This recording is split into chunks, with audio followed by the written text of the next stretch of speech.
निर्मल जी शहर में रहते थे। उनको एक बेटी और एक बेटा था। बेटे का नाम योगेश और बेटी का नाम अनु था।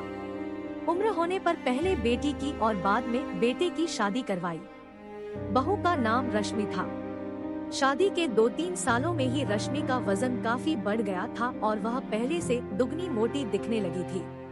इस मोटापे की वजह से रश्मि को कई लोगों के ताने सुनने पड़ते थे। पड़ोसी भी उसे मोटी भैंस कहने में हिचकिचाते नहीं थे। कितनी मोटी हो गई है, कैसी दिन पर दिन फैलती जा रही है, देखो जरा भी शर्म नहीं आती। पति बेचारा सूखा जा रहा है, यह देखो खा खा कर कैसे मोटी हो रही है। कुछ इस तरह की बातें अक्सर रश्मि के कानों पर पड़ जाती थी। स्वभाव से हंसमुख रश्मि इन बातों को इग्नोर भी कर देती, लेकिन उसे ज्यादा दुख तब होता था जब उसकी खुद की सास और ननंद उसके मोटापे के लिए उसे दोषी ठहराते और भला बुरा कहते। योगेश शरीर से काफी दुबला पतला था। शादी के बाद भी उसके शरीर में रत्ती भर का भी फर्क नहीं आया था। हालांकि रश्मि मोटी होती जा रही थी, उसमें उसका कोई भी दोष नहीं था, बल्कि रश्मि तो योगेश से भी कम खाना खाती और दिन भर घर के सारे काम करती रहती थी। अपने मोटापे की वजह से चाहे किसी काम में कितनी भी दिक्कत हो, रश्मि उस काम को कभी अधूरा नहीं छोड़ती थी। उसने घरेलू नुस्खे और कई तरह के उपाय करके अपना मोटापा कम करने की कोशिश की थी, लेकिन शायद उसके शरीर के हार्मोन्स ही थे जो उसे मोटा बनाए रखे थे।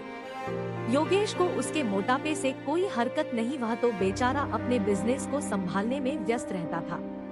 उसकी माँ और बहन हमेशा इस वजह से रश्मि को कुछ ना कुछ सुनाते रहते थे और रश्मि काफी रोया करती थी।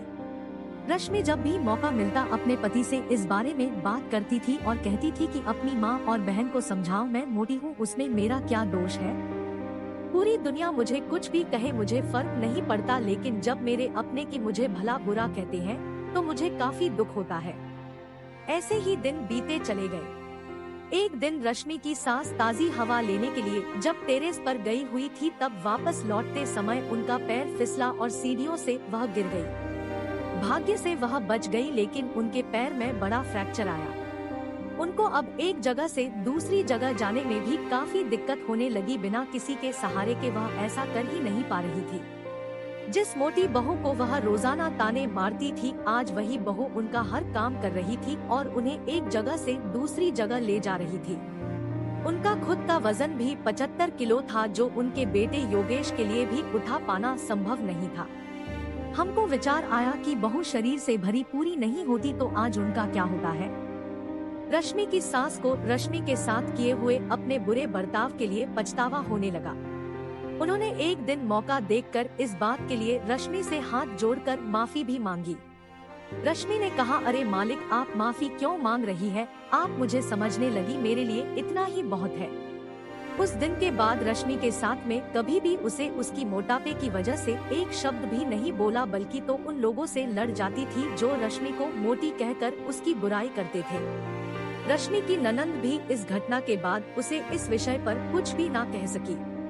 खुश मिजाजी रश्मि अब पहले की तरह ही सब कुछ भुलाकर खुश रहने लगी। दोस्तों, हमारे समाज में, हमारे आसपास आपको ऐसे कई लोग मिल जाएंगे जो दूसरों को उनके शरीर की बनावट के हिसाब से गलत नाम देते हैं या उन्हें नीचा समझते हैं।